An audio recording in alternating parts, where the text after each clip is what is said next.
আমাদের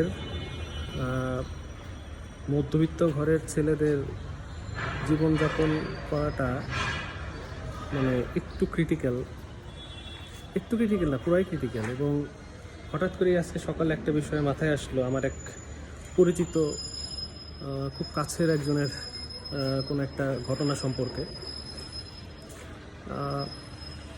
সে মধ্যবিত্ত ঘরের সন্তান, তার বাবা মা, তার সন্তান ছোট, তার ওয়াইফ, স্বাভাবিক তার ঘাড়ের উপরে একটা বিশাল একটা বোঝা।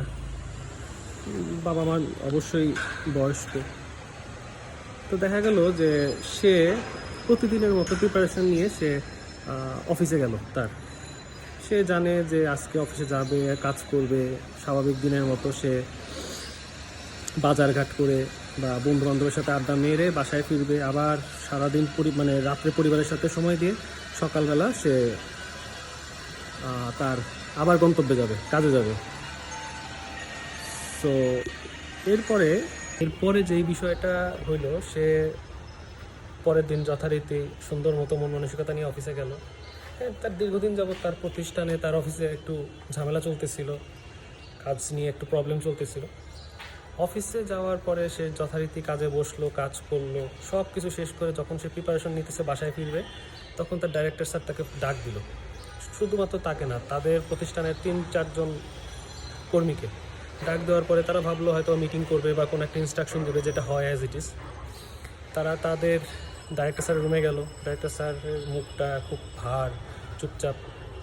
সে ওইভাবে করে তাদেরকে সরি বলল যে আপনাদেরকে আর কালকে থেকে চাকরিতে আসা দরকার নেই।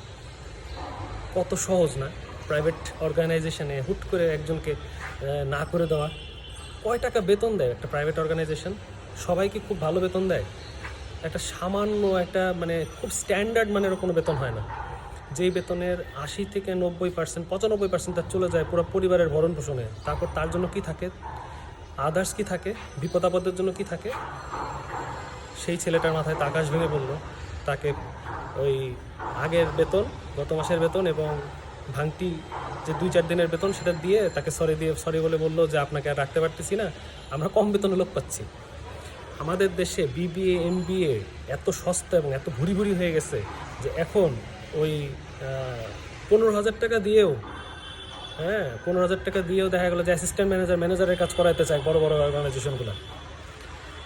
আসলে আমরা যত শিক্ষিত হচ্ছি তত অশিক্ষিত মানুষের তকমা আমাদের গায়ে লাগতেছে। আমরা একবারও ভাবি না, আমাদের বিবেকে একবারও কাজ করে না, যেটা কি লেবার ল সাপোর্ট করে, লেবার কোড সাপোর্ট করে।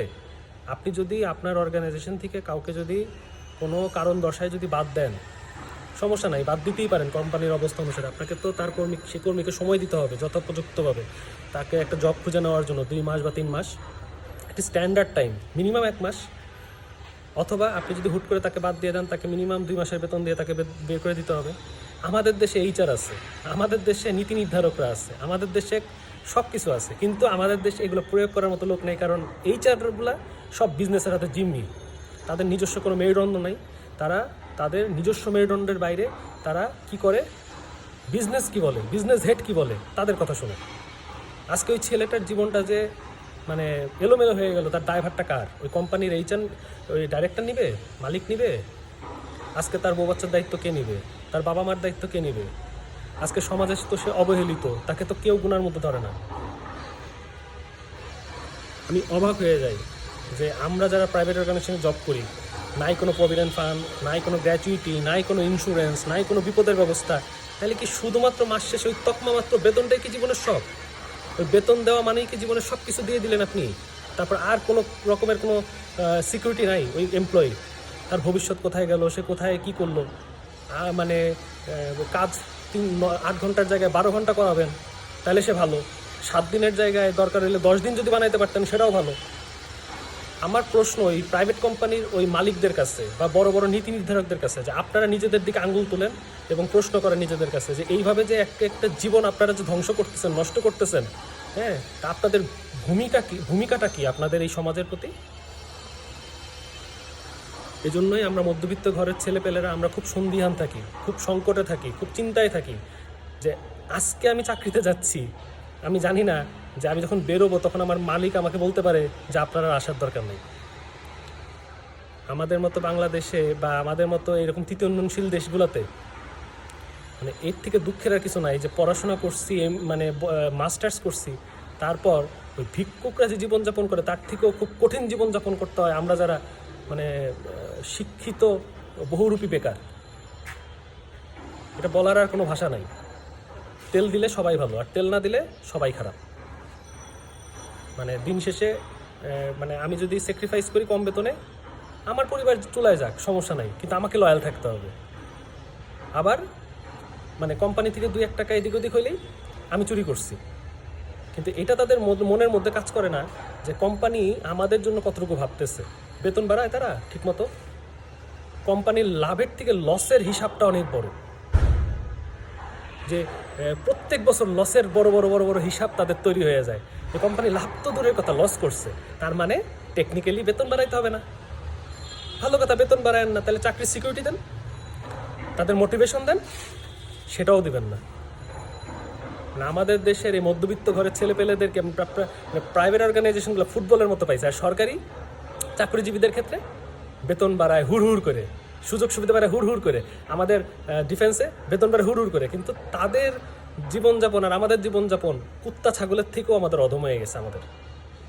আমার প্রশ্ন সেই সব নীতি নির্ধারকদের কাছে, সেসব মালিকদের কাছে, যে আপনারা কবে পরিবর্তন হবেন, কবে নিজেদের মানসিকতা পরিবর্তন করবেন?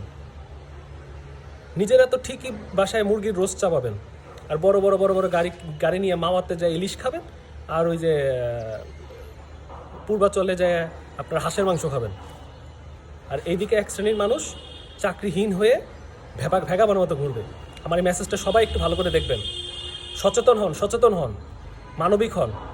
মুখে মুখে মানবিকতা দেখায়েন না, মুখে মুখে মানবিকতা দেখাবেন, ধর্ম পালন করবেন, নীতি কথা বলবেন, আর দিন শেষে আপনার যারা কর্মী, যারা আপনার পরিবারের সদস্য, যারা আপনার অংশ, তাদেরকে আপনি অবমূল্যায়ন করবেন। এইভাবে আসলে মানে কর্মক্ষেত্রে সফল হওয়া যায় না বা সফল করা যায় না কোনো প্রতিষ্ঠানকে।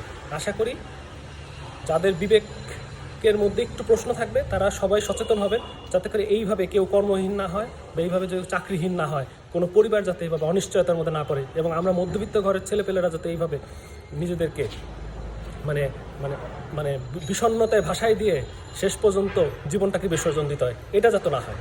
আপনারা সবাই এই ব্যাপারে একটু সচেতন হবেন, তাহলে আমাদের ভবিষ্যৎটা উন্নয়ন হবে এবং আমরাও আমাদের পরিবার নিয়ে একটু ভালোভাবে থাকতে পারবো।